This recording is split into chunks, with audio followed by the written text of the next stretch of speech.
Hello, नमस्कार जी। KCM study point में आपका हार्दिक स्वागत है। आज आपके लिए बहुत ही महत्वपूर्ण टॉपिक लेके आया हूं और इसमें से एक ना एक क्वेश्चन आपको हर एक पेपर में देखने को मिलेगा। ऐसा कोई भी एग्जाम हो जिसमें कोई ना कोई जैसे हिंदी का टॉपिक दिया गया हो तो इसमें से एक क्वेश्चन आपको अवश्य देखने को मिलेगा। इसमें से क्या है, कवि एवं लेखकों के उपनाम एवं मूल नाम है। और इसमें से एक नए क्वेश्चन चाहे 9th हो, चाहे 10th हो, चाहे फर्स्ट ईयर हो, चाहे इंटर हो, चाहे यूपी पुलिस का एग्जाम हो या फिर एनुअल मतलब कोई भी एग्जाम हो जिसमें हिंदी आती हो, उसमें एक नया क्वेश्चन अवश्य इसमें से आता है। जैसे कि पहला क्वेश्चन ये है, कवि एवं लेखकों के उपनाम एवं मूल नाम। तो सबसे पहला है, हिंदी का प्रथम कवि किसको सरहपा को कहा जाता है। हिंदी का प्रथम कवि जो कहा जाता है वो सरहपा को कहा जाता है। आदि कवि, आदि कवि किससे कहा जाता है, वाल्मीकि। अथवा कह सकते हैं कि आदि कवि को और किस नाम से जाना जाता है, वाल्मीकि को, या वाल्मीकि को किस नाम से जाना जाता है, आदि कवि के नाम से। मैथिल कोकिल, मैथिल कोकिल इसके लिए विद्यापति को कहा जाता है। किसको कहा जाता है, विद्यापति को। या कह सकते हैं कि विद्यापति को किस उपनाम से जाना जाता है, तो मैथिल कोकिल। इसी तरह से प्रथम सूफी कवि, प्रथम सूफी कवि के नाम से मुल्ला दाऊद को जाना जाता है। इसे मुल्ला दाऊद को, प्रथम सूफी कवि के नाम से मुल्ला दाऊद को जाना जाता है। इसी तरीके से तूतीय हिंद या फिर भारत का तोता, तूतीय हिंद या फिर भारत का तोता अमीर खुसरो को कहा जाता है, अमीर खुसरो को कहा जाता है। अपभ्रंश का वाल्मीकि स्वयंभू को कहा जाता है, स्वयंभू भी एक कवि है। अपभ्रंश का वाल्मीकि स्वयंभू को कहा जाता है।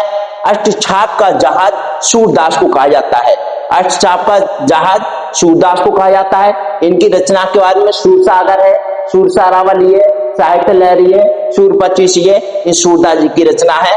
जैसे कि आपने पढ़ा होगा कि ये जो है श्री कृष्ण मतलब शाखा के कवि थे, कृष्ण शाखा के कवि थे। इन्होंने श्री कृष्ण के बारे में उनकी बाल लीलाओं का बहुत अच्छे तरीके से वर्णन किया है। और जो कि आपको जैसे हाई स्कूल 9th है या फिर फर्स्ट इंटर में देखने को मिलता है। और वात्सल्य रस सम्राट, वात्सल्य रस सम्राट मतलब श्री कृष्ण की बाल लीलाओं को जो वर्णन इतने अच्छे तरीके से किया है वो सूरदास जी ने किया है। इसलिए इनको जो कहा जाता है, सूरदास जी को जो है वात्सल्य रस सम्राट कहा जाता है, वात्सल्य रस सम्राट कहा जाता है। कवि शिरोमणि, कवि शिरोमणि या फिर लोकनायक, कवि शिरोमणि या लोकनायक के नाम से तुलसीदास जी को कहा जाता है। तुलसीदास जी के बारे में कहा जाता है कि ये अपनी पत्नी से बहुत ज्यादा प्रेम करते थे। तो इनकी पत्नी ने इनसे कहा था कि धिक धिक ऐसो प्रेम को कहा कयो में नाथ, यानी कि इन्होंने अपनी पत्नी इन्होंने जो है अपने पति को फिर गुरु मान करके, और ये जो है इतने बड़े विद्वान हो गए कि आज हम भी इनका नाम लेते हैं। इनकी बहुत सारी रचना है, जैसे रामलला नेचू है, बैराग संदीपनी है, कवितावली है, दोहावली है, श्री कृष्ण गीतावली है, रामचरितमानस है, पार्वती मंगल है, जानकी मंगल है। ये सारी की सारी रचनाएं इनकी हैं, लगभग 12 रचना है। उसके बाद में है इनको कवि शिरोमणि लोकनायक तुलसीदास जी हैं। मानस का हंस, मानस का हंस तुलसीदास जी को ही कहा जाता है। कठिन काव्य के प्रेत, कठिन काव्य के प्रेत अज्ञे, इनका पूरा नाम सच्चिदानंद हीरानंद बादशाह अज्ञे है। मैंने लेकिन इतना सच्चिदानंद और बादशाह अज्ञे, केवल अज्ञे के नाम से भी इनको जाना जाता है। प्रेम की पीर का कवि, प्रेम की पीर का कवि कहा जाता है घनानंद को, प्रेम के पीर का कवि घनानंद को कहा जाता है। हिंदी नव जागरण के अग्रदूत, हिंदी नव जागरण के अग्रदूत भारतेंदु हरिश्चंद्र जी को कहा जाता है। भुजंग भूषण भट्टाचार्य महावीर प्रसाद द्विवेदी को कहा जाता है।